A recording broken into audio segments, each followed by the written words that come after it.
What up, Fight World? It's your boy Ego, and I'm back with some more boxing.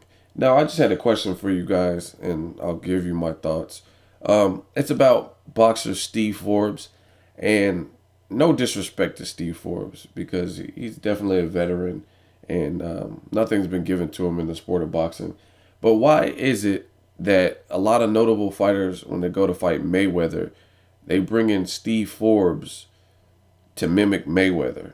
Like, I understand he has somewhat of a defense or whatnot, but I just don't get it. I don't think Steve Forbes is anywhere near Mayweather. I mean, if you look at Steve Forbes, he's lost to Berto, he lost to Oscar De La Hoya, he lost to Demetrius Hopkins, he lost to Kareem Mayfield, and Kareem Mayfield actually stopped him. It was like a TKO stoppage.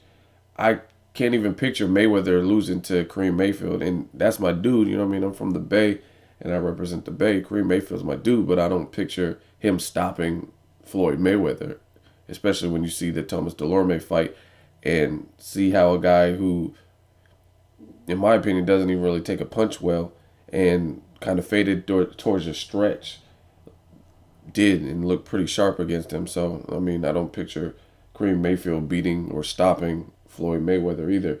So, I just never understood that. I've seen a lot of big training camps, and they always bring in Steve Forbes, and I get it. You want to get someone who's pretty elusive and crafty and slippery, but I just don't think Steve Forbes is the closest thing to a guy like Floyd Mayweather. Like, there's plenty of other slick type fighters. Like, I would probably try to get in like a Mauricio Herrera, Timothy Bradley, Demetrius Andrade, somebody like that. If I'm Marcos Maidana, I would try to pull in probably one of those guys. Um, Maybe even a Rigondeaux and just take it easy on him, just because Rigondeaux is 10 times smaller than Marcos Maidana, and just like try to just see if I can hit him or whatnot. And I don't know. Like I said, that might be too much of a size differential, even with sparring gear. But Steve Forbes, I just don't get it. Like, the dude has like over 10 losses. He had like 12 losses or something. And I'm not just someone who just looks at records as, oh, this is who they are. But there's a lot of crafty fighters. I just think Steve Forbes is not even what Steve Forbes once was. So, like, using him now as a sparring partner, I just don't see the benefit as much compared to some of the other people who are perhaps still crafty and still on their A game. I don't know. I guess you can still get work from like an old horse, a shop worn, like DeMarcus Corley or whatever. But I just don't see Steve Forbes as being the closest thing to Mayweather in terms of preparing you and getting you ready for that. I named some other people that I would have used. Um, like I said, this is no disrespect to Steve Forbes. He's a really humble dude, very eloquent when he speaks. He just seems like a real chill person. But I mean, he lost to guys like Jesse Vargas, and he lost to Kareem Mayfield, got stopped.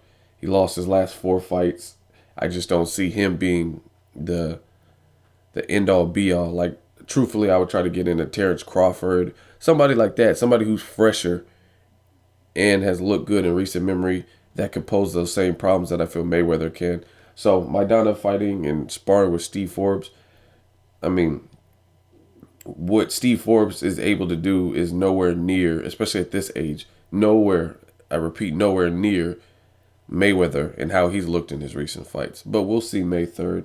We'll see what transpires. Maidana definitely has the force and the punching power to make it interesting, and he's a champion, so he worked his way up to this moment. I just think, I don't know who else Maidana sparred, but I just think Steve Forbes is overused for the simple fact of people think, like, I don't know, like, it's like some of y'all think, oh, he's black, he's slick enough, like like they just throw him in there because he has somewhat of a defense and he's black or something. Let me know what you guys think. As always, hate, comment, or subscribe. Till next videos, Ego signing off.